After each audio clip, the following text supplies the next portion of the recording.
This film deals with the tragic events of a previously secret story.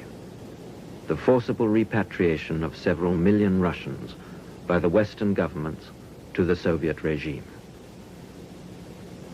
The sending of a great many innocent people to certain death or to Stalin's concentration camps. A diplomatic campaign that lasted from 1944 to 1947 and led to treachery, deceit, and the deaths of men, women, and children. A memorial cemetery by the town of Lienz in southern Austria for the victims of one of the clashes on the 1st of June 1945. Nearby, on this field, British soldiers, themselves deceived by their superiors, loaded thousands of Russian civilians into railway wagons at the point of a bayonet. I was absolutely shaken. I just hadn't realized that this sort of thing was going to happen at all. It was, it just appalled me. I couldn't understand what it was all in aid of. How can I say? I mean, we were soldiers. The government's political, aren't they? I mean, they're the people that's running the whole show. We were only there to carry out their policies. To me, now looking back, it was purely political. That's what I take out of it. It was orders from, as far as I can out now, it was orders from as high as you can go, and it was passed down. And we were there. Unfortunately, we were on the spot, and we got the job. Even up to now, it's haunted me and horrified me. Some 9 years after this happened, I'd been having nightmares about this particular incident, and I had a rather bad nervous breakdown about it all. I would wake up in the night in this awful situation. I could see the suicides, I could see the people screaming at me to help them or to shoot them. And of course it did remain a secret with me until 30 years afterwards, a most unpleasant secret. At the time, and for almost 30 years after, the public knew next to nothing about the events. Most of the decisions were secret. Alexander Solzhenitsyn in the Gulag Archipelago calls this act of betrayal truly the last secret, or one of the last, of the Second World War.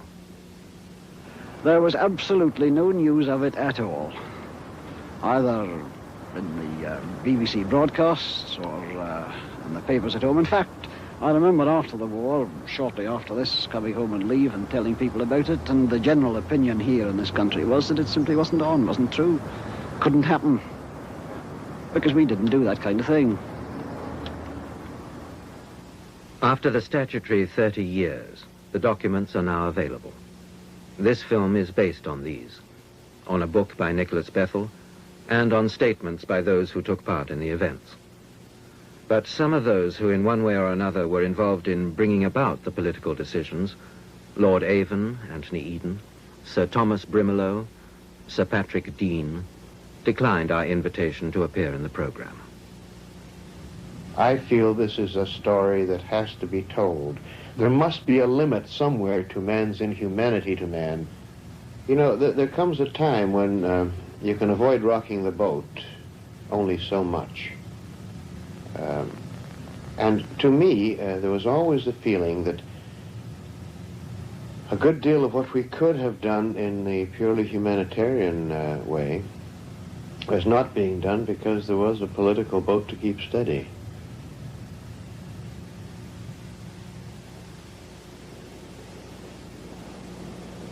May 1944.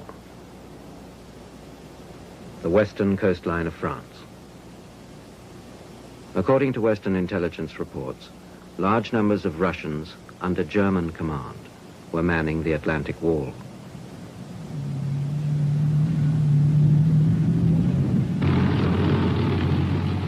June the 6th, 1944, D-Day.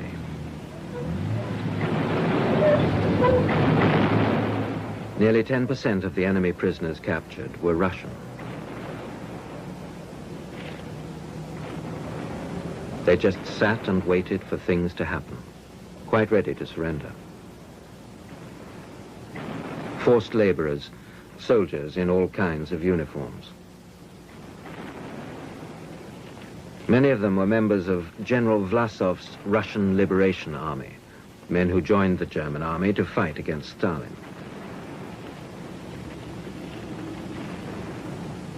The governments of the Western Allies must have realized the potential delicacy of the situation, must have realized that Stalin would probably want to have access to these sheep who had gone astray. The Red Army was still bearing the brunt of the war on the Eastern Front, and the Western Allies were anxious to do nothing that would offend the Soviet Union.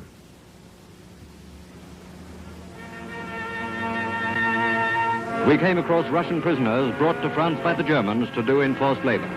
The bearded Ruski becomes the center of admiration. An American soldier tries to iron out a complication. He attempts by sign language and a self-concocted form of Esperanto to explain that, contrary to what these Russians and their wives have been told by the Germans, they are not going to be executed. These unfortunate people, pressed into the German army labor gangs, originally came from Orel. You can imagine what kind of a life they have led since they were taken on the Russian front and forced to work for the Nazis.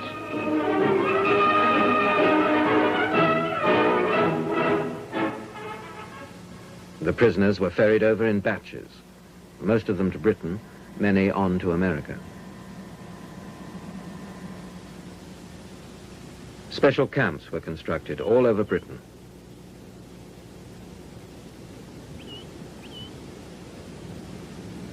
But only a few weeks after their capture, Patrick Dean, a legal advisor to the Foreign Office, wrote about the basic principle of keeping Soviet citizens in camps separate from the ordinary German prisoners of war.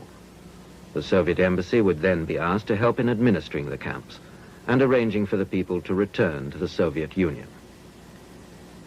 They may have committed offenses under Soviet law, for example, treason. Although unwilling to hand over the Russians for the moment, the Foreign Office was careful to point out that it had no intention of protecting them. It merely wanted to wait a little. The effect of this would not be to deny the Soviet authorities the right to try and to punish their own nationals if they think fit, but merely to delay such steps being taken. This is purely a question for the Soviet authorities and does not concern His Majesty's government. In due course, all those with whom the Soviet authorities desire to deal must be handed over to them. And we are not concerned with the fact that they may be shot, or otherwise more harshly dealt with than they might be under English law. Signed, Patrick Dean. So, right from the beginning, it seemed to be accepted that the captured Russians must all be sent back because they belonged to the Soviet authorities, which meant, of course, to Stalin and Stalin's police, and that the Western governments had no right to deny this to their ally.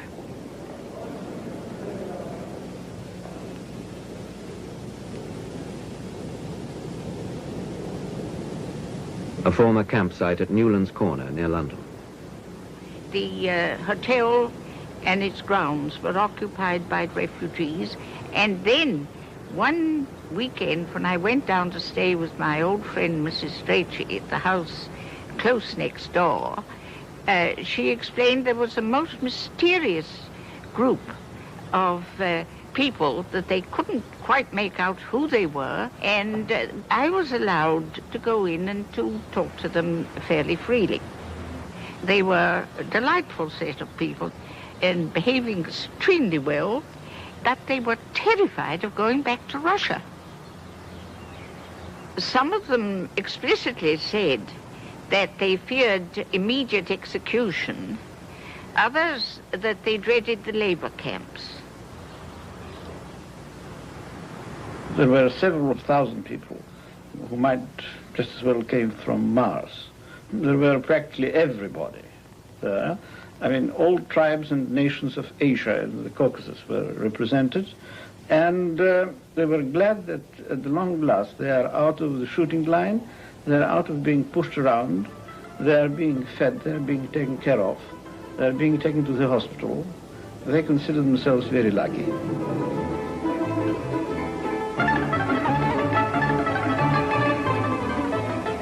The Daily Mirror.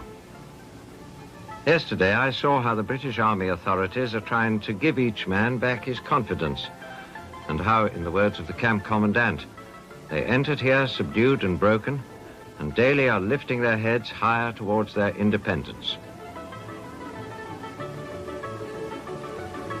As I left, the commandant, an army major, told me of their almost religious respect for British uniform, which they treat as that of their heaven-sent liberators. They simply say the British have been kind to us. They have behaved extremely well to us, and we simply trust them. They can't be handing us over to death or torture. On July the 17th, 1944, the British War Cabinet agreed to hand them all back to the Soviet authorities as soon as shipping could be arranged. And on July the 20th, Anthony Eden, the British Foreign Secretary, informed the Soviet ambassador about this. The policy of the United States was then adapted to fit this British initiative.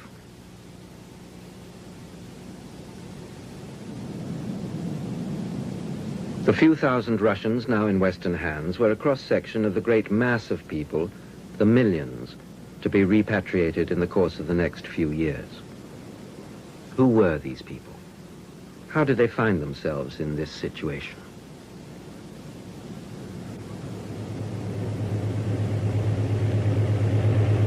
On June the 22nd, 1941, the German army invaded Russia. It quickly made huge territorial gains.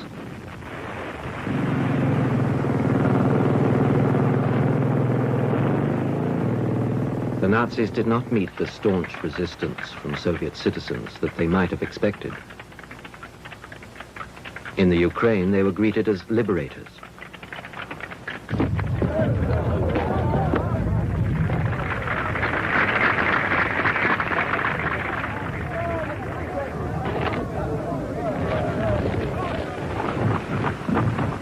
Many millions of Russians became prisoners of the Nazis. Some were genuinely loyal to the Soviet Union, but others felt a deep-rooted hatred for Stalin, Bolshevism, and the Soviet system. I'm a Red Army man. I was a Soviet soldier, even in wartime. But once I was taken prisoner, I no longer wanted to fight for Soviet power. My family were driven out of their home. They were doing away with the kulaks, the private farmers. I'm a kulak son. They took my father to Siberia. He died there 3 years later. British war documents tell of similar case histories. It was one long story of shootings, arrest, ill treatment, and deportation. Kulak sons who had been chased from pillar to post. One young man stated that he had been in prison from the age of 12 until released to join the Red Army. There was a man who said that his father had been a priest who had first his tongue cut out to prevent him from preaching and had then been shot by the Soviet authorities. I wanted to fight against it. It wasn't the Russians I wanted to fight, but communism.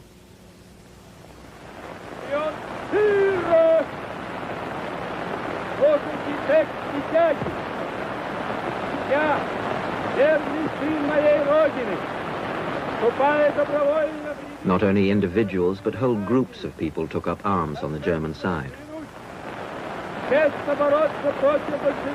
The Cossacks.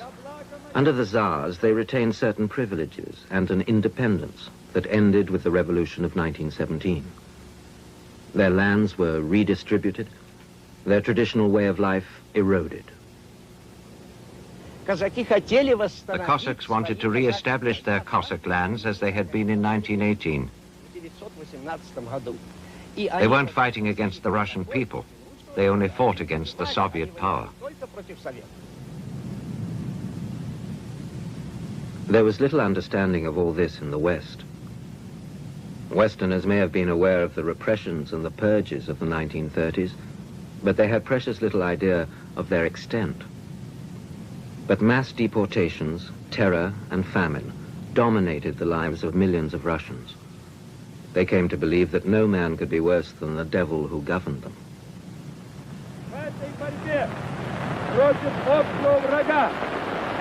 To them, Hitler was an unknown quantity. They were glad to help him, and incautiously they threw themselves into battle on his side. We thought it better to help the external enemy, so that later we would be able to free ourselves from the internal enemy. Too late did they realize that by doing this, they had placed themselves beyond the pale, not only with Stalin, but also with the British and the Americans. To the decision makers in London and Washington, these men were in enemy uniform, traitors to the glorious Russian ally.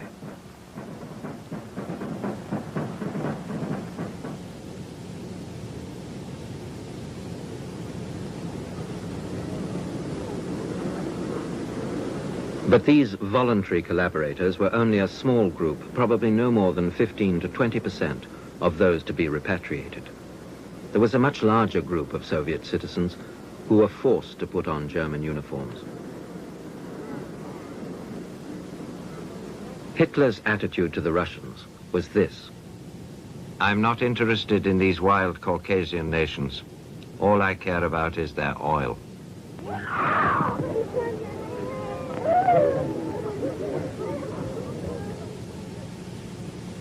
From 1942, over 2 million Soviet citizens were brought to Germany by force to work in the German factories as slave labor. They too were to be liberated by the Western Allies. Soviet prisoners of war were treated similarly, as subhuman slaves. From British war documents. Several times he was asked to work for the Germans, but he refused. Then a major in General Vlasov's army came to the camp and offered him work in a labor battalion. He was told that if he did not accept the work, he would stay in the camp and starve. There were cases of cannibalism in these camps.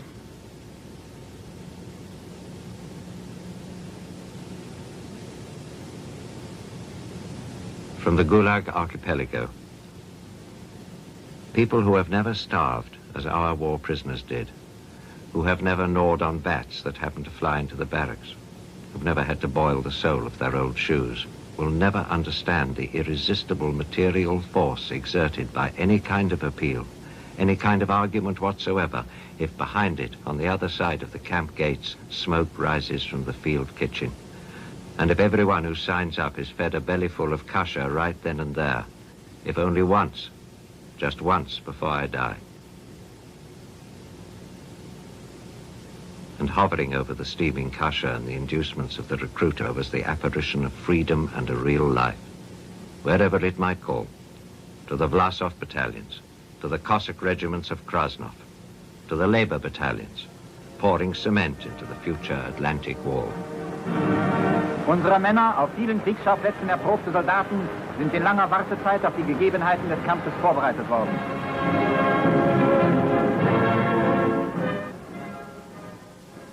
These, then, are the backgrounds to the people who were shipped to Britain and America.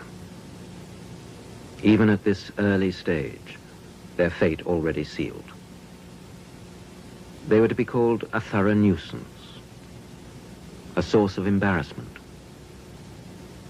a threat to the Grand Alliance.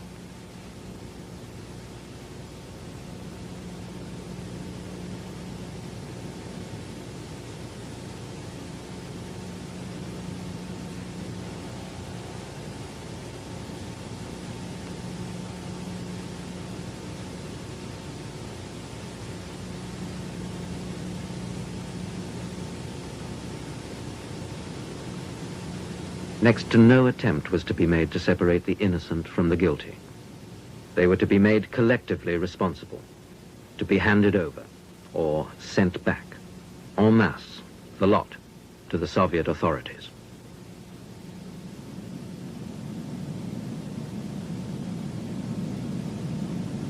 But on the 21st of July 1944, Lord Selborne, a senior minister in charge of Army intelligence, wrote a letter to the Foreign Secretary, Anthony Eden.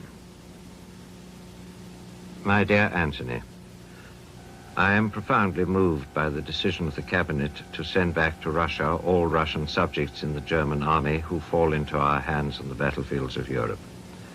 It will mean certain death to them. My officer has interviewed a number of these prisoners, and in every case their story is substantially the same.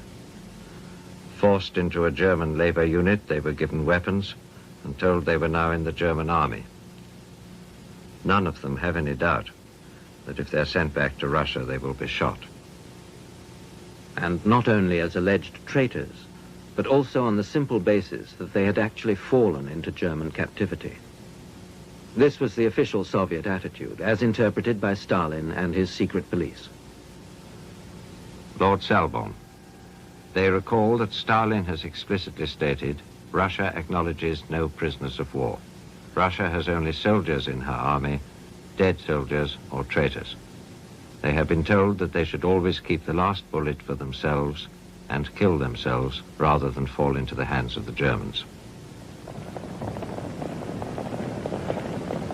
Solzhenitsyn. The only soldier in the world who cannot surrender is the soldier of the world's one and only Red Army. That is what it says in our military statutes. There was something called Article 58(1)b, and in wartime it provided only for execution by shooting. For not wanting to die from a German bullet, the prisoner had to die from a Soviet bullet for having been a prisoner of war. A prisoner of war was also a security risk, an extra witness to humiliating defeats, someone who had seen the world outside the Soviet Union. The forced laborers, the civilian deportees, they saw the comparative affluence in which German people lived even during wartime. Should we return, we would be an embarrassment to our government. We were told that in Russia the lot of workers was better than in any country in the world. Since we have been taken prisoner, we know there is a higher standard of life in France, in Belgium, in Norway for the workers than in Russia. Stalin would never be able to have us back. The stigma of traitor attached to us would never be removed. They were tainted with the Western brush. Stalin wanted to get away all those subjects of the Soviet Union who came into contact with the West. They didn't want to have them inside Russia without, without re-indoctrination, if you wish, or without elimination.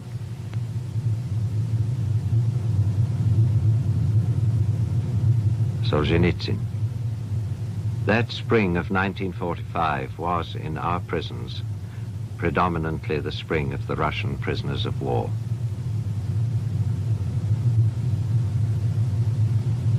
They passed through the prisons of the Soviet Union in vast, dense, grey shoals like ocean herring.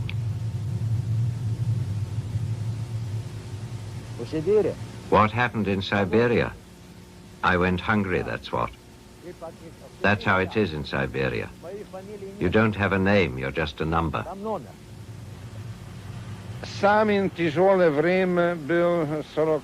hardest time of all was in 48, 49, and 50.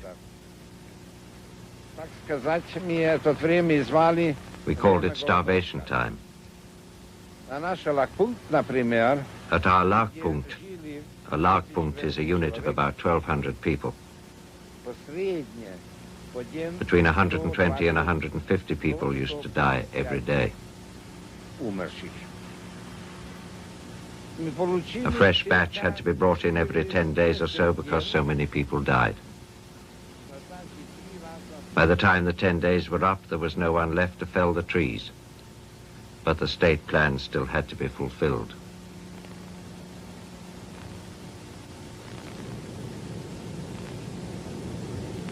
Evidence in Lord Selborne's letter alone must have made it clear that these Russians were eligible for the traditional Western principle of political asylum. It was in the knowledge of the kind of fate that was awaiting people like them that civilized countries conceived the idea of political asylum.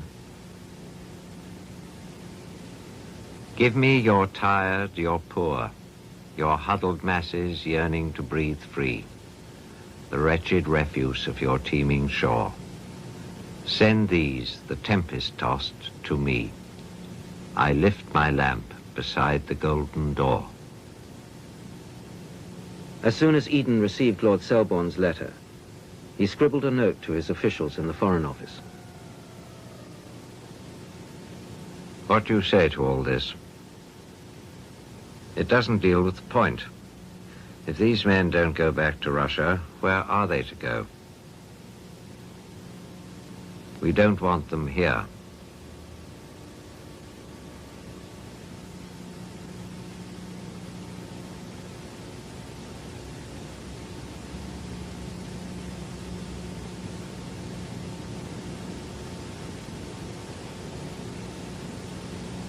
Prime Minister Churchill's initial reaction to Selborne's letter was sympathetic.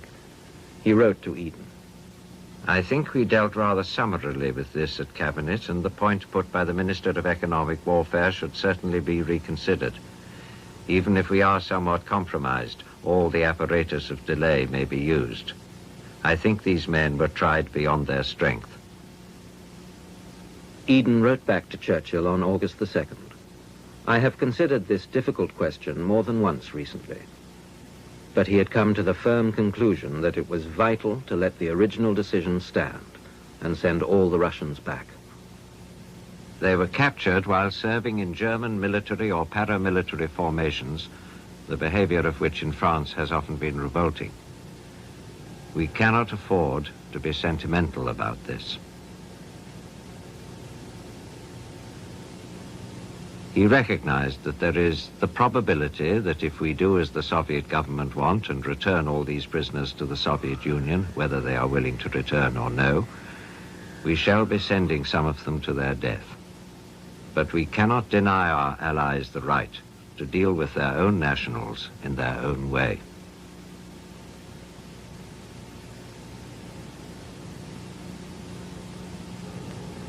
The final argument in Eden's letter was, in the context, the most compelling and valid one. There were, he pointed out, large numbers of British and American prisoners of war held in eastern Germany and Poland.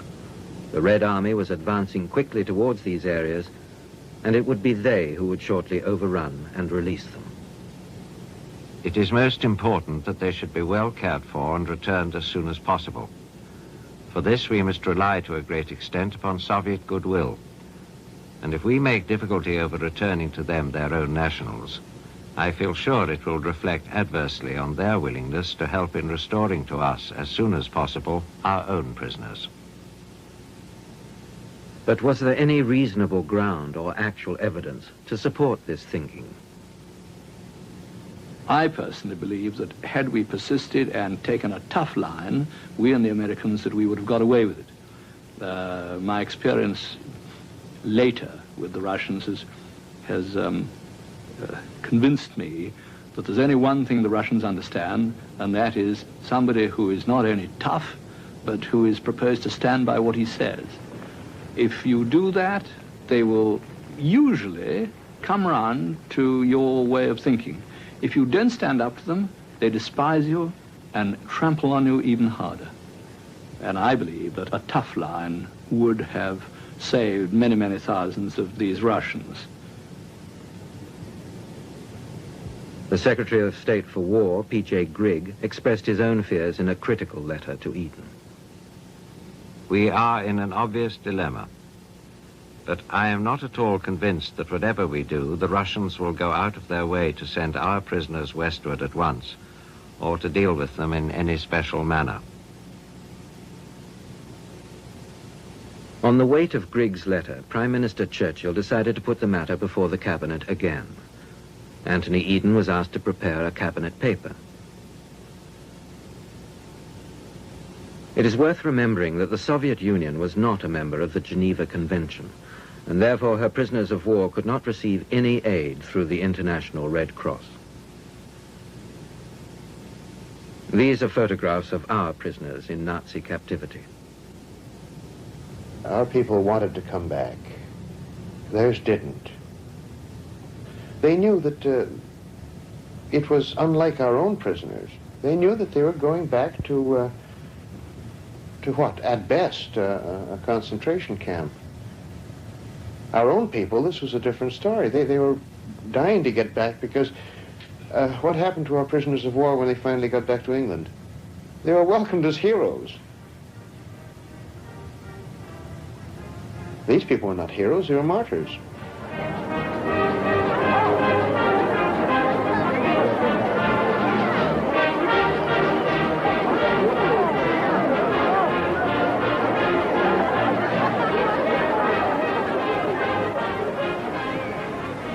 I've looked into the documents as carefully as I can, and I haven't been able to find any documents that show that British or American lives would really have been put in danger if we'd refused to send all the Russians back.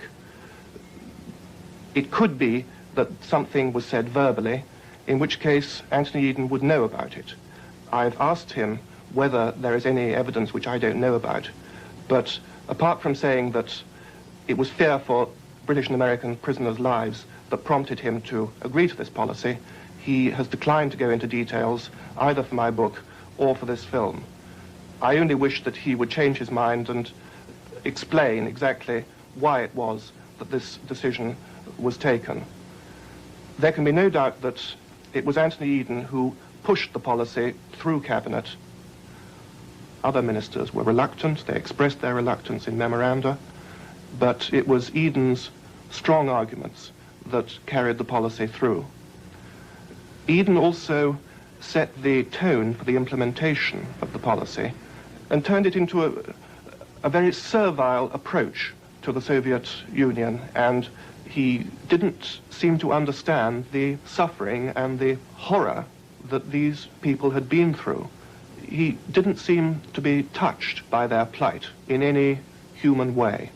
And it was his remarks that led to the implementation of the policy in a much less sympathetic way than could otherwise have been, and led to its broadening from soldiers to women and children, and to involving in the end several millions of people, many of whom had not collaborated with the Germans at all.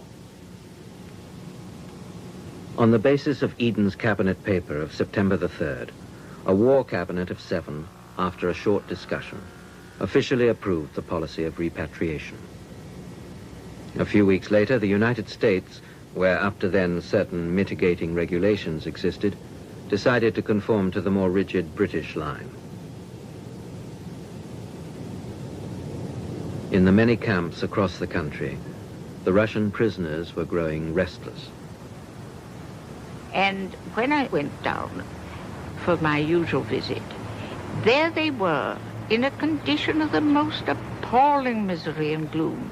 And not only that, there was evidently, perfectly clearly, the great shock that the British really had done the worst, which they thought would never happen. And instead of being our amiable friends and acquaintances, they wouldn't even look at us. They kept their eyes on the ground.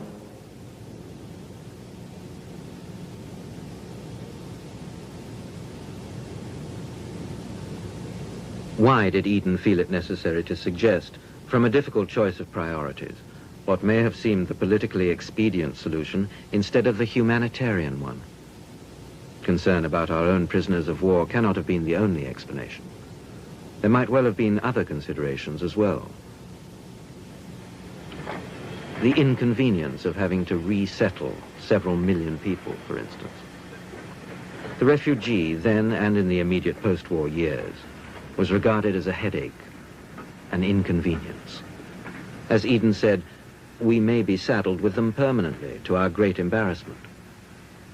The refugee was a pawn in a gigantic international power game. In late 1944, it may not have seemed out of place to sacrifice a certain number of prisoners of war in an attempt to establish a working relationship with the Soviet Union, for a vision of a post-war Grand Alliance. The Foreign Office's official view was this. These people seem to us to deserve no sympathy, and we think our principal aim where they are concerned should be to ensure that they cause no trouble between us and the Soviet authorities over here. John R. Dean, the senior American military officer who negotiated the refugee question at Yalta. Even more important than the physical well-being of a few liberated American prisoners was the opportunity to build up goodwill between the United States and the Soviet Union.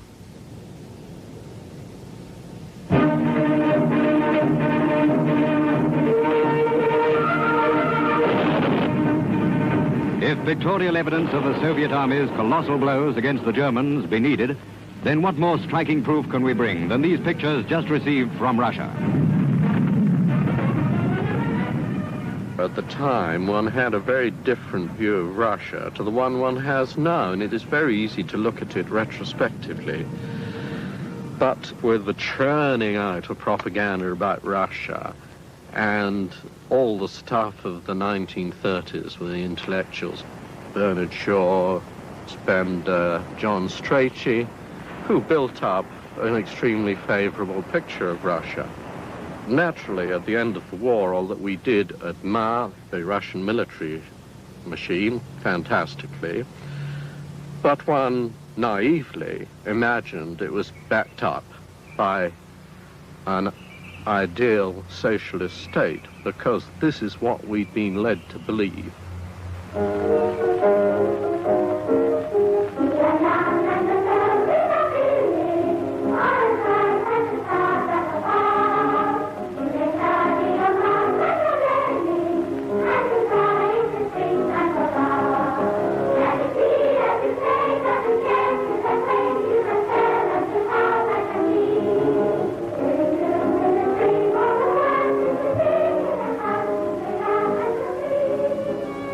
Though your heart is filled with pain, my lovely Russian rose. The climate of opinion in Britain was such that the Russians could do nothing wrong. I mean, good old Uncle Joe was hailed in cartoons, and the whole press were for the Russians. Indeed, it seemed that the Russians have saved the West. From Russia today, there come the repeated notes of victory. With each brilliant success, Marshal Stalin issues an order of the day, and from the Red Square, Moscow, the salvos of guns crash out their triumphant message.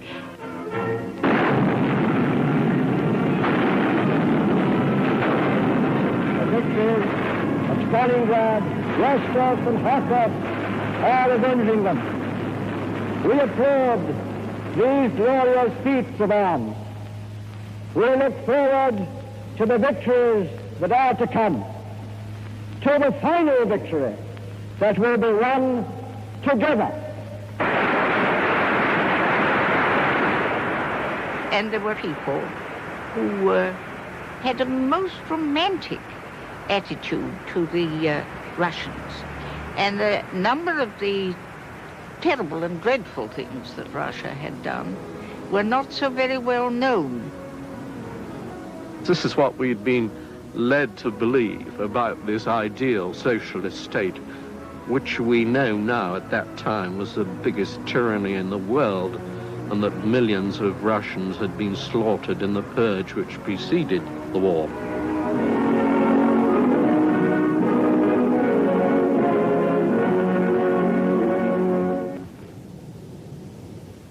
Evidence suggests that Eden had a real liking for Stalin. I met him many times during the war.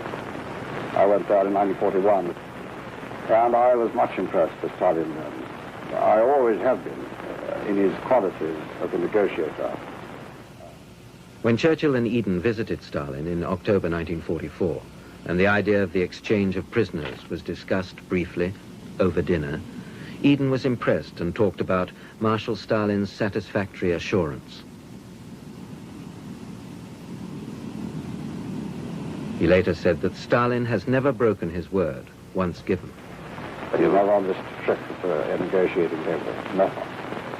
But you know, somebody who knew workings of the communist mind in Russia very well wouldn't dare to say it was.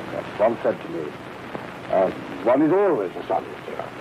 And I begin to think that the only way to work it out is to think what I expect communist Russia to do, and then guess to do the opposite.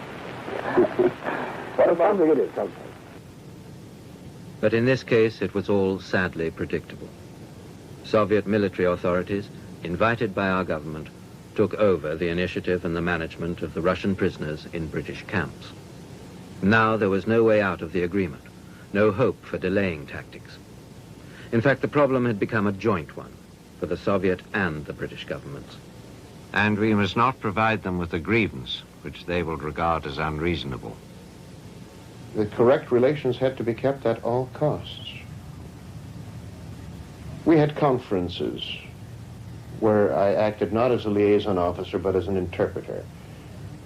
And there was absolutely no way in which I could interpret some of the replies where either the British or the Russians, on one hand or the other, would come back at each other in the rudest, in the most crude fashion at times.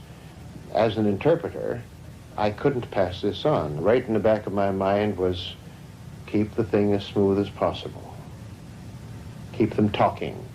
As long as we're talking, there's yet hope. At the insistence of the Soviet authorities, the Russians were discharged from their prisoner of war status and were now under the category of ordinary Soviet citizens under the command of Soviet officers. And this rule was then made applicable also to Russian civilians. The Allied Forces Act was interpreted in such a way as to include civilian deportees and slave laborers liberated from the various Nazi labor camps. The Soviet government wanted them back too, and to isolate them as security risks from the rest of the population. The Stalin regime considers all the people are traitors who happen to be in Germany somehow or another, whether it's by force or whether it's willingly or whatever. You are still considered to be a traitor. And I felt so bad because at 16 and a half years of age, you can't be a traitor because you don't know sufficiently enough of the politics to be a traitor. Stalin lumped together en masse the innocent and the guilty. But did we do very much better? There was virtually no effort made on our side to deal with these people as individuals. General Sir Horatius Murray is one who did interpret the repatriation order in a personal way, thereby making it possible for at least 1,500 Russians to escape. Because I refuse to deal with soldiers of any nationality in the mass. And it's as simple as that. I mean, part of our training is that each man matters. And when I looked at this lot, and when I thought that it might easily be composed of Soviet citizens, emigres from Paris, others who had been forced to put on uniform by the Germans at pistol point, I thought, no, you don't. And so I personally, on my level, gave them all the benefit of the doubt, and anybody stayed behind at their own risk. At the time, practically no attempt was made on any level to filter all these prisoners of war, to establish exactly what their backgrounds were. The sole official effort was a joint British-Soviet commission, headed by Brigadier Firebrace, who died only recently. It was possible for him to save a few lives through a single legal loophole. But the case histories he heard moved him so much that he wrote a critical letter to his superiors.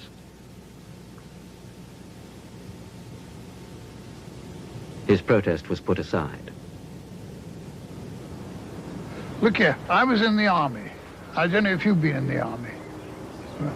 In the army, you do what you're told. Colonel C.H. Tamplin took part at the hearings of the Firebrace Committee. It's a thoroughly inhuman thing. But we were told to do it, and we therefore did it.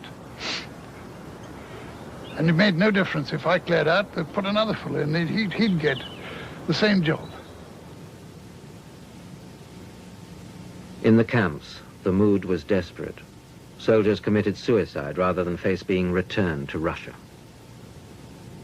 Well, they cut their wrists, that's the usual thing. They cut their throats, that's another way. They cut themselves. Bled like pigs all over the place. But I don't blame them. Poor devils. One man had gone to the bathroom and took his belt off and hanged himself. We finally, we found him and we cut him down, and There's an odd incident connected with that. I came home shortly after that trip, and my wife had taken a teddy bear that my little daughter had and had to wash it because it got very dirty, and had it hanging up on the clothesline, but she had it hanging by the neck. And she laughs to this day at the way I came home and cut the thing down, hung it by a foot. These things leave a very strong impression on you. And there were other suicides as well. And they all did go to the highest level to War Office. They got to the Foreign Office. And we were simply told that you get on with the job. There will be a few like this. I feel that we knew perfectly well at that stage, well before Yalta, that this situation existed. We knew that these people hadn't much hope once they got back.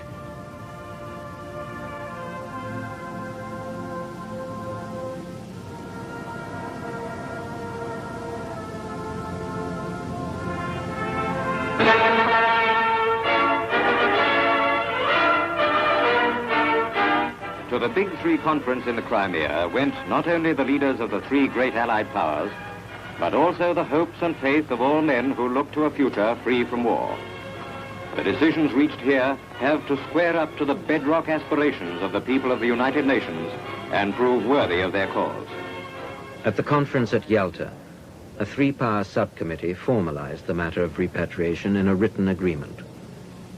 All Soviet citizens liberated by Allied armies will, after their liberation, be separated from German prisoners of war until they are handed to the Soviet authorities. Marshal Stalin hoped they could be sent to Russia as quickly as possible. Those who had agreed to fight for the Germans could be dealt with on their return to Russia.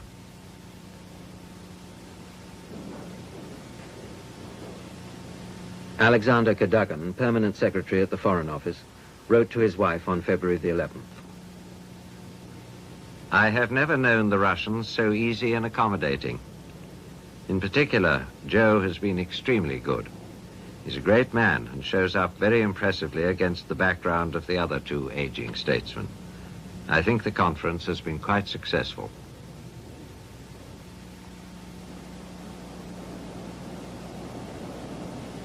Roughly at the same time as the Yalta Conference, 3 British ships took the first 7,000 Soviet prisoners to Odessa.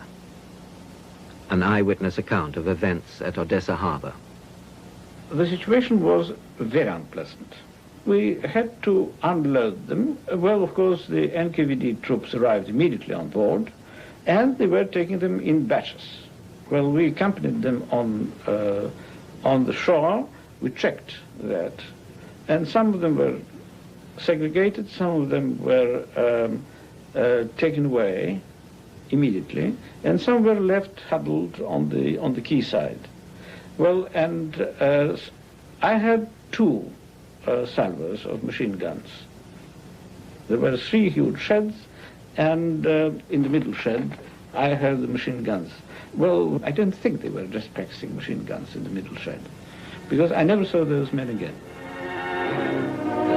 The 3 great leaders and their staffs of military and political advisors faced the inevitable battery of cameras. Through 5.5 years of war, we have long awaited this moment of the Churchill-Roosevelt-Stalin meeting, the Grand Alliance. After signing the repatriation agreement at Yalta, all 3 parties thought it wiser to keep parts of the agreement secret. Stalin, this matter has formed no part of the confidence. It should not be included in the report. The White House revealed that there was an agreement, but made it seem about prisoners' welfare, nothing more. In London, the Foreign Office stipulated, it is most important to note that this agreement and exchange of notes is secret. Signed, Patrick Dean.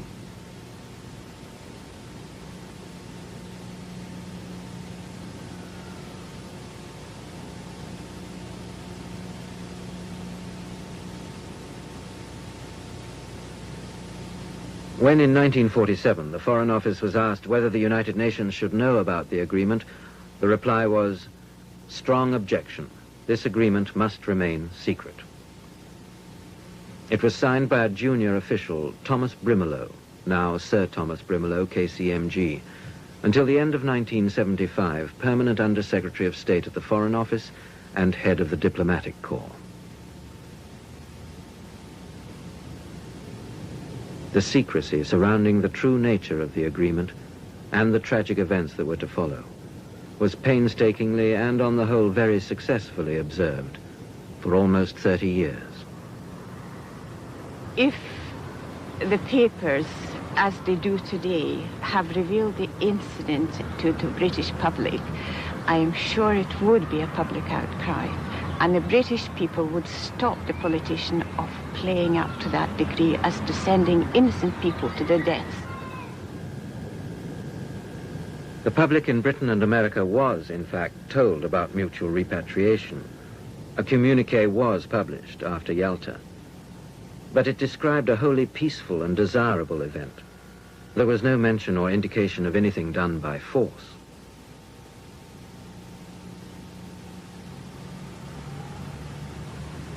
No one took any notice. But some little news of the real nature of the secret agreement did in fact leak to the press. The New York Times, May 1945. At the Yalta Conference, it was apparently decided that all pre-1939 Russians should accordingly be sent back to Russia. Now they are being repatriated, despite the unwillingness of many. The London Daily Herald, May 1945. All Russian subjects will be compulsorily returned, whether they wish it or not. But even then, no one took much notice. The British people always look on the best of other people, and they find it very difficult to understand that there are places and peoples who really dislike each other intensely. I don't think they care a hoot. I don't believe they were prepared to get interested in somebody else's problems when they'd been fighting themselves for 6 years. But we'll find peace at last and live in sweet repose. Then your tears won't be in vain, my lovely Russian rose. On the 23rd of May, 1945, another ship left for Odessa, the Empire Pride. Captain Yumatov witnessed the loading at Liverpool Harbour. They were under extremely heavy guard. There were 2 guards to every prisoner, which is a pretty heavy proportion. The captain of the ship wasn't too happy because the brig had been repainted just to freshen up the ship a little bit, and I don't think that the paint was fully dry. It was still tacky. One of them, as we were walking along the docks at Liverpool, were sort of a cobbled thing at the time. He took his china mug, which they all carried, a tea mug, a large china tea mug, smashed it on the cobbles and proceeded to cut his throat, and he did a very efficient job of it, because he cut himself in a jagged line from there to there. We got to him as quickly as possible to stop any bad bleeding, and promptly made arrangements, because we had all kinds of people on the dock that were assisting us, to have him rushed off to a hospital in Liverpool to have the throat stitched and have him hospitalized until he was well again. The Russians wouldn't have this, and I might say that General Ratov was there himself at the time, and he said that absolutely not, that the man was on the manifest, and since he was on the manifest, he had to be put on the ship. So we got one of the doctors that were on the docks to stitch him up as best he could, and he was literally dragged to the cells, on his way to his cells, through the simple expedient of closing his mouth and straining. He managed to burst open the stitching. It was restitched. We got him in, and the only way that they could possibly handle him was to strip him of all his clothing because apparently they didn't want him to commit suicide. Strip him of his clothing, tie his hands to one of the iron bedposts. You know, they had these three-decker bunks in the brig. Tie his hands to one of these and leave him to it. I'm afraid that I still have the occasional nightmare which involves red and green. The brig was painted a light green, and it was tacky, and the blood was red, and it was tacky, and the two combined, and by this time both the prisoner and the cell were just literally splattered and mottled with this red and green combination.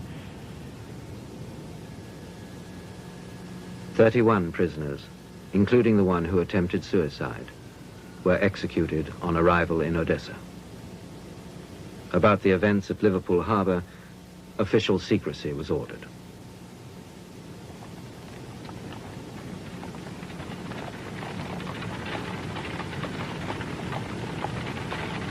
Roughly at the same time, in the spring of 1945, about 35,000 Cossacks arrived at the valley of the River Drau in southern Austria.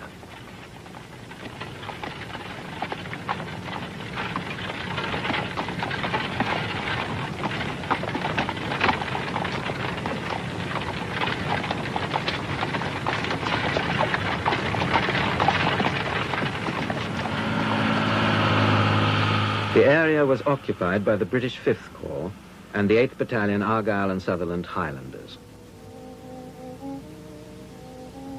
Soldiers who had been through a great many battles and were now enjoying an easier time as the war in Europe was over.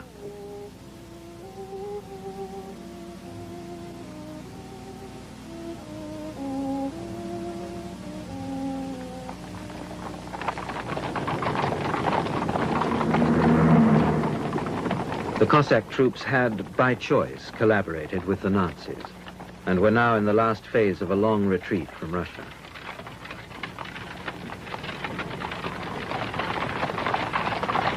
With them were their families, their elders, and many thousands of civilians, mainly women and children, who attached themselves to the group during its retreat across the Balkans and Italy. Well, it was the most unusual army you could ever hope to meet. They didn't look militants. There was no regular uniforms. They were traveling in these covered wagons, the same type of wagon you see in the old West films, with the canvas hooded tops. And they were accompanied by their wives, their sweethearts, their children, the camp followers, the priests, and it was just a raggle-taggle army. Something you felt more like the Napoleonic Wars, cooking pots and tents and whole families on the move. One covered wagon held a family, mainly women and children as far as we could see, with about one man amongst them. But whole bottom of valleys seemed to be covered with these Cossacks.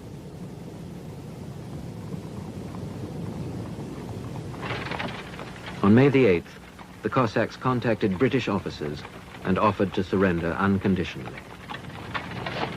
Oh, they were delighted to see us. And on the way down the road, we met them and invited them to disarm, which they did without any question, and threw their arms out on the side of the road. They came screaming down the road. And they were all on horses, and the bands were playing. You'd have thought they were going on maneuvers or something. Oh, they were delighted to see us. And on the way down the road, we met them and invited them to disarm, which they did without any question, and threw their arms out on the side of the road. They came screaming down the road. And they were all on horses, and the bands were playing. You'd have thought they were going on maneuvers or something. They were rather relieved, I think, that the war was over and that they had surrendered to the British army. We believed totally in the Western forces. We believed in them as the defenders of Western democracy. It did not enter our heads that we, active fighters against communism, should be given into the hands of the communists. And that was why the events elsewhere came as a very great shock to them. they believed implicitly in the word of an Englishman. And therefore, you see, when I said, you disarm and move off over there, no trouble at all.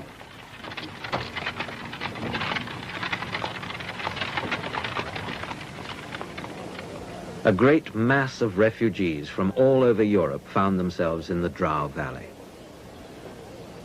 In point of fact, at my divisional headquarters, where I was the liaison officer, I had to keep a check each day of the different types of prisoners in the divisional area.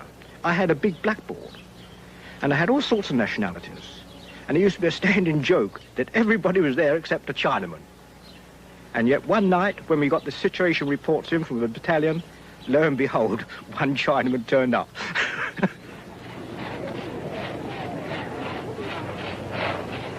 The Cossacks settled down in a camp near the town of Lienz. This was an entire community. 15,000 men, 4,000 women, and 2,500 children. It was just one of the many Cossack groups under British command. They were just about the oddest thing we'd ever seen. I remember the first time we ever met them. And there was this big headquarters tent. And outside the tent there were about 30 or 40 Cossacks doing the sort of tricks with horses that you see in a circus. It was quite unreal to us. We hadn't seen it before. They seemed happy. They seemed healthy. At that particular time, they didn't seem to have a care in the world. They would put on exhibitions with their horses, sometimes bareback riding, picking up handkerchiefs at a full gallop, and dancing in the saddle of the horse at a gallop. Oh, they were just sheer brilliant. It really was wonderful. I think even the mountains sang because the war was over. And then I noticed the barracks in the distance. It looked an enormous place, as though it was some kind of forgotten fortress. There were different uniforms, there were civilians, there were a lot of young people, old women and children. And I walked straight into the camp.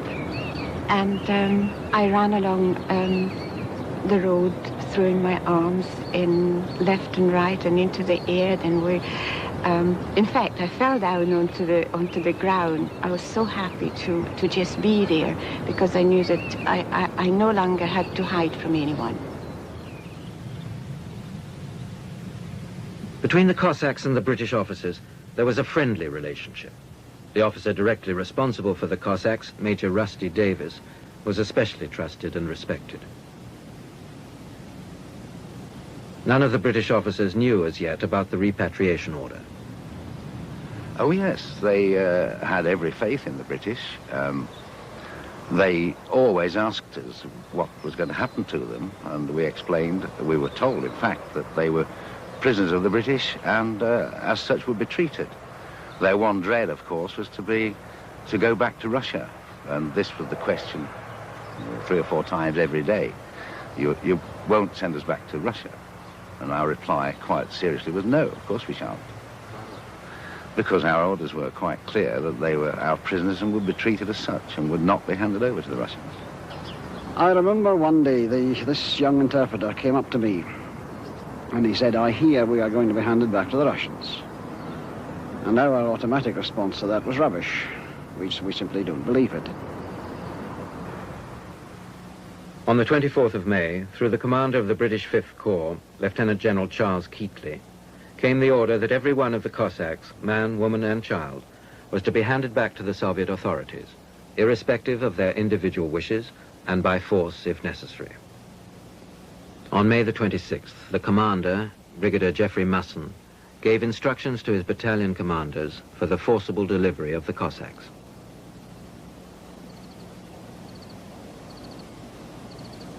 A detailed plan was drawn up describing how this operation was to be carried out.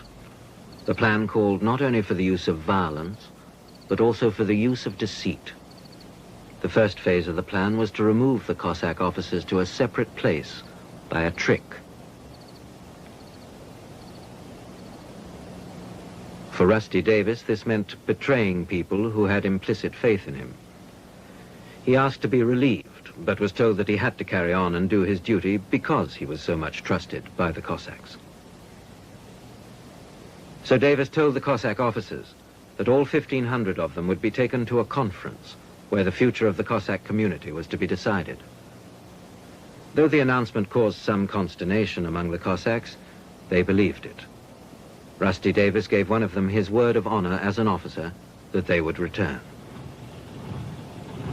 Когда пошли грузиться офицеры в английские. When the officers began to board the English cars, one young officer said, "Gentlemen, look, this is a trap."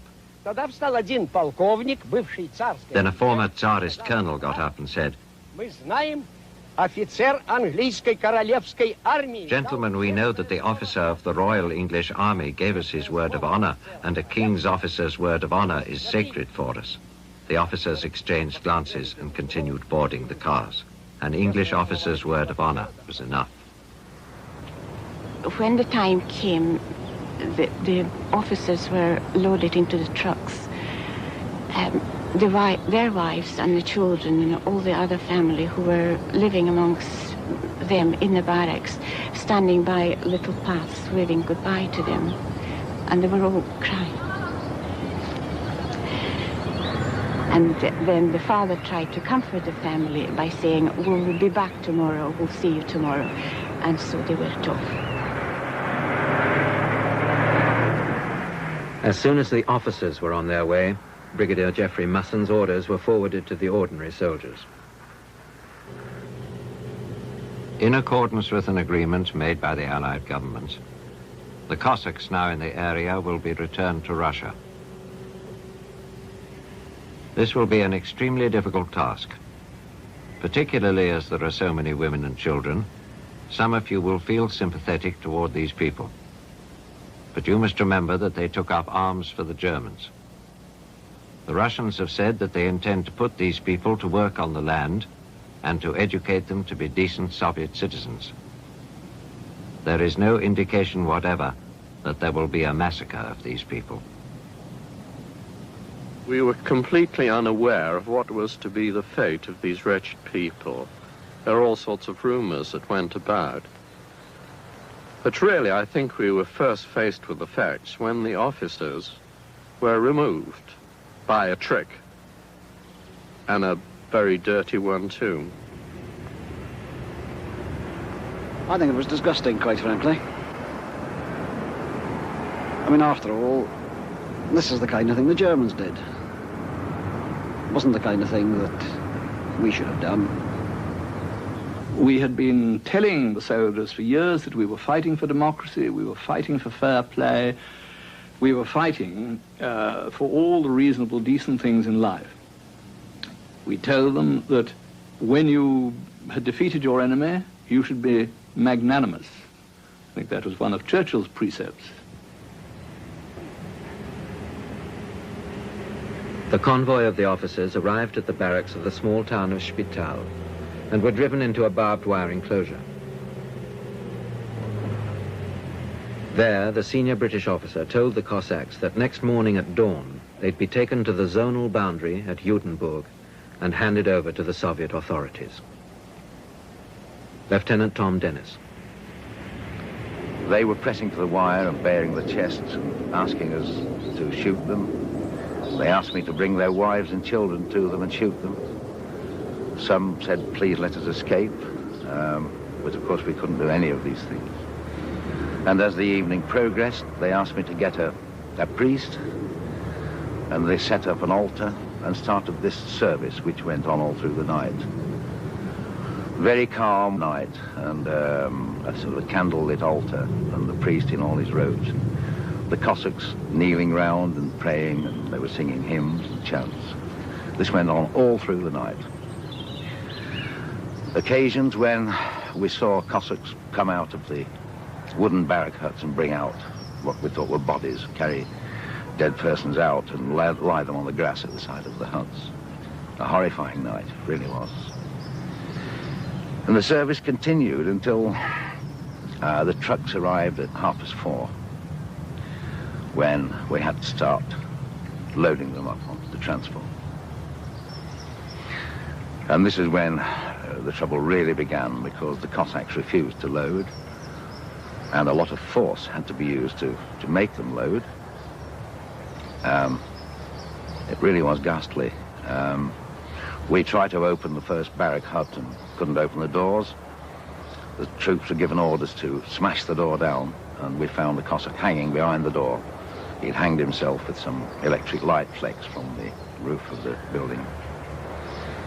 Others had cut their wrists with broken glass and their throats with broken glass. And, of course, all the time, this forceful loading of carrying screaming, resisting men. A tough job for the infantry to do. I appealed to them to make it easy. I said, we've got our orders now as soldiers, and we're going to carry it out. Please make it as easy as possible, both for you and for us. And so this went on. Some walked with a sort of resignation to the trucks. Others had to be carried. There were some quite old men, elderly men, it must have been in the 70s, who lay on the ground. They were paralyzed with fright and had to be carried. The younger Cossacks carried them in. And finally, the young Cossacks jumped in the trucks and started singing the Cossack Patrol. They really sang beautifully as they went out of the gates, and it haunted me, this singing. This, I thought, was tremendous courage.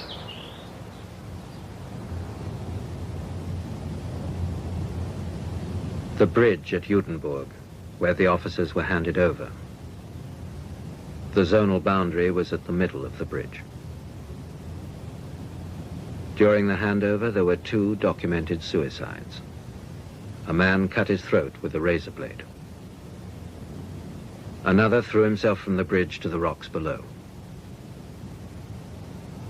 The officers were seen to be taken to a nearby factory building, where they disappeared from sight.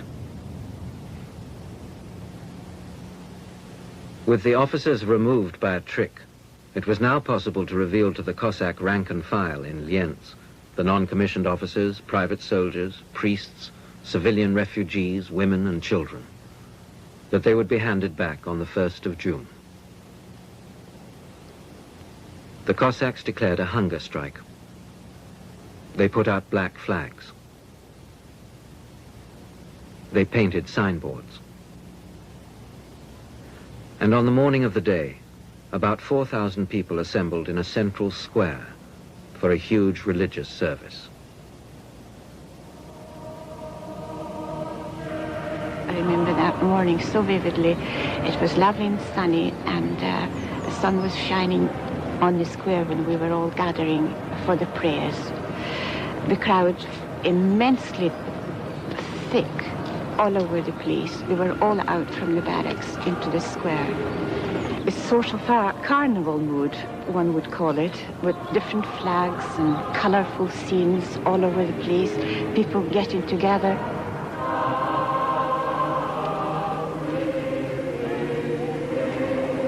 On the outside of the crowd, cadets formed themselves into a protective chain. We were very, very close together. The crowd held each other arm in arm, children, mother, grandmothers, men, young women and young boys, all together. The British troops under Rusty Davis arrived. With them, the trucks, which were to ferry the Cossacks to the railway line a few hundred yards away, where a train consisting of about 30 goods wagons was already waiting. And there was a great deal of noise and distress. The soldiers were standing round obviously in a situation they couldn't cope with. I felt the officers were up against something that they both deplored and didn't know how to deal with. I mean, in the army, you were just told to do a thing, you never questioned them. You carried out your job as you were told to do it. And then it was decided after a while that some of the troops had to pick off a corner of the square or a corner of the circle to try and get them to move. There was no other way of moving. Pleading with them was no use. The high priest seemed to be in complete charge of the situation.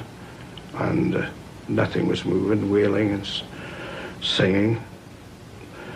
And we went into this, and as we went in, of course, the whole circle went in, and the whole centre just went up, just like a cone, right up into there. Of course, they were screaming, people were being trampled. And Шум, Noise, hysteria broke out. истерика. Women were screaming, children crying. A nightmare had begun. It was a panic. There was absolute turmoil. One didn't know where to run and what to do. There were quite a few children killed in that crowd and elderly people. Yes, when the first coroner was to go off and put away the train, there were maybe 6 men lying smothered. But it was with themselves, thrown with themselves on the top of one another. It smothered them. I was crashed against the barrack, and half of my body was on one side of the barrack on the jagged glass of the window, and the other, my head and shoulders on the other side. And my knees were dangling, and the crowd kept pushing it against the barrack, as it were. The English soldiers began to use sticks. Those standing at the back were beaten and thrown into the lorries. it's certainly not a job that should have been given to any battalion to do. It's not for a British soldier, not for I would have said, not for any soldier. Я видел, когда в цепи среди некоторых I saw some of the English soldiers turning their heads away and crying, as I am crying now. Oh, they were deeply moved by the events. They were soldiers, and they were asked to do an unsoldierly act. They were not men who were afraid of danger at all, but they were afraid of a thing like this, where no one could strike back. This was not what they were trained to do. And it was an offense to their ideas of human decency. I don't think many British soldiers really knew why the war was being fought, but they did understand that it was for human decency, so that men and women would not be treated as cattle ever again.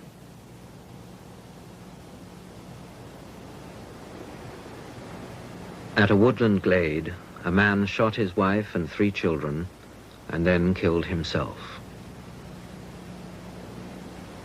Mothers were murdering their own children, throwing them off the bridge into the River Drow, and then jumping themselves into the water. I saw a Cossack mother. She was wearing a cloak, and she pulled out a bundle of clothes from under her cloak and struck it on the bridge. I realized it was a child she was hitting on the bridge, and then she grabbed the child in her arms and jumped over the bridge and was swept away in the river. 2 or 3 more did the same thing with children possibly 4 or 5 years of age. And that's a horrifying sight for anyone to see.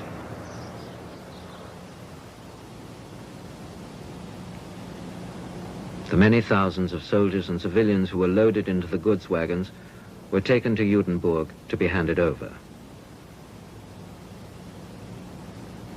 Lieutenant Owen Frampton inspected the trains before they were sent over to the Russian-occupied zone.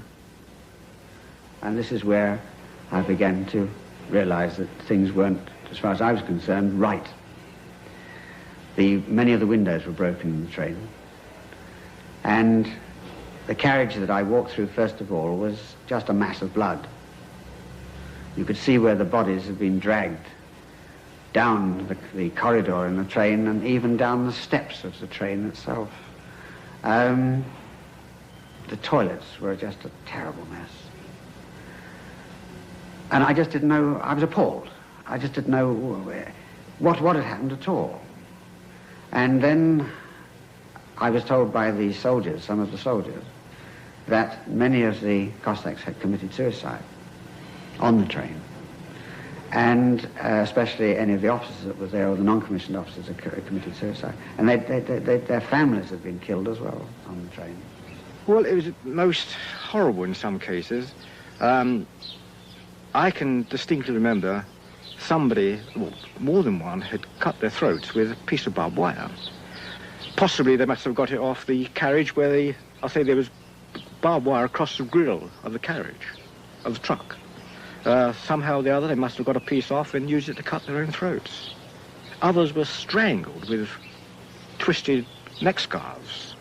It must have been done with the assistance or the connivance of somebody else in the truck. And I realized then that this was a forced repatriation. This was the first time that I'd realized it was a forced repatriation.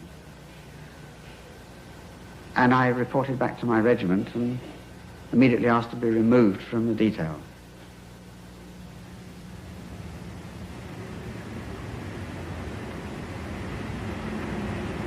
But the Western public knew nothing, or precious little, of all these events.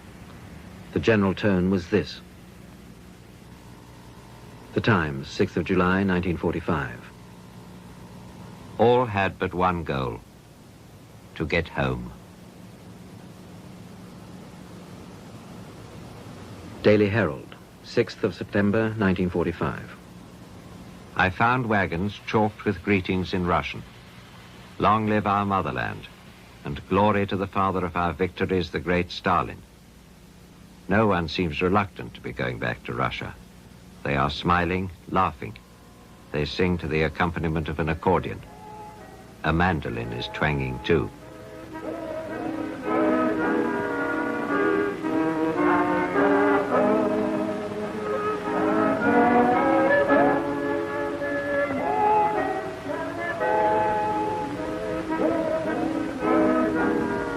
In mid-January 1946, a ferocious mass suicide of Russians resisting repatriation at Dachau, the site of the former Nazi concentration camp, ending in bloodbath.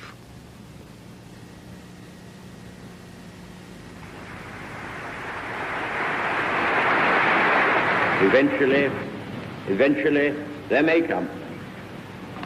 I feel eventually they will come. The principle of common citizenship.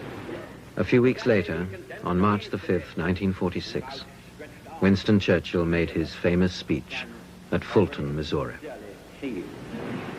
A shadow has fallen upon the scenes so lately lighted by the Allied victory. Nobody knows what Soviet Russia and its Communist International Organization intends to do in the immediate future.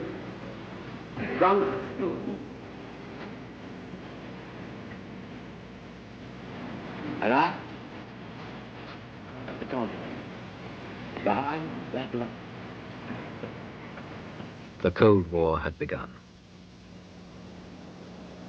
The Soviet Union did not seem to honor many of her commitments at Yalta. There were no free elections in Poland. She made difficulties in returning the Western prisoners of war. It was all in vain, after all.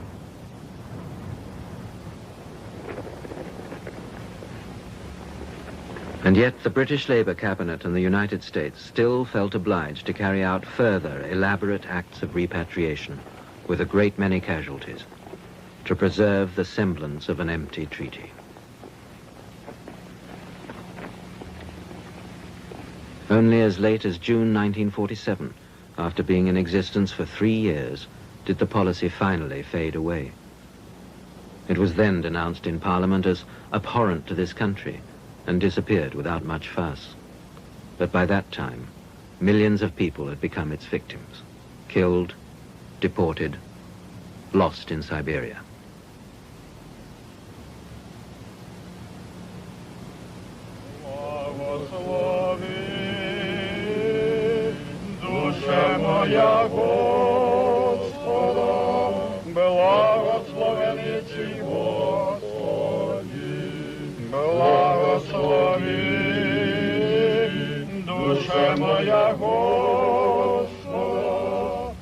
For more than 2 decades, these survivors of the Lienz clash, gathering every year on the 1st of June, have been the only reminders of those events.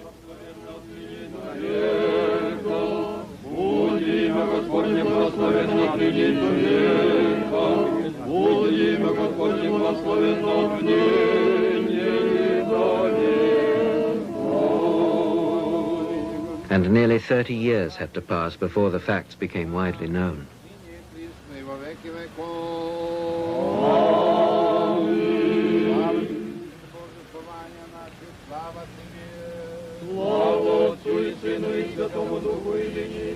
This film has elaborated on only 2 or 3 main areas of the many interwoven events of this story, because they reflect the complex dilemmas, controversies, contradictions, and the tragic bitterness of these events. Despite the fact that the British public were for years kept in ignorance of the events, Solzhenitsyn, in a recent BBC interview, was uncompromising in his castigation. Britain is not a totalitarian country. In Britain, democracy is well established. There is the right to demand explanations, to ask questions. And yet 30 years have passed, and it is only now that with great difficulty this secret is being unearthed. Well then, if the citizens of a totalitarian state are responsible for the actions of their governments, are the citizens of the most free, the most democratic parliamentary state not equally responsible? Yes, it may be that the orders were given by Churchill, that a certain number of senior officers carried them out. But public opinion did not prevent it, did not take the matter up, did not ask for explanations. And watching it all happening, we do get the feeling that the entire British nation has committed a sin because it has not repented for it, has not investigated it, has not renounced it, and has not tried to put it right.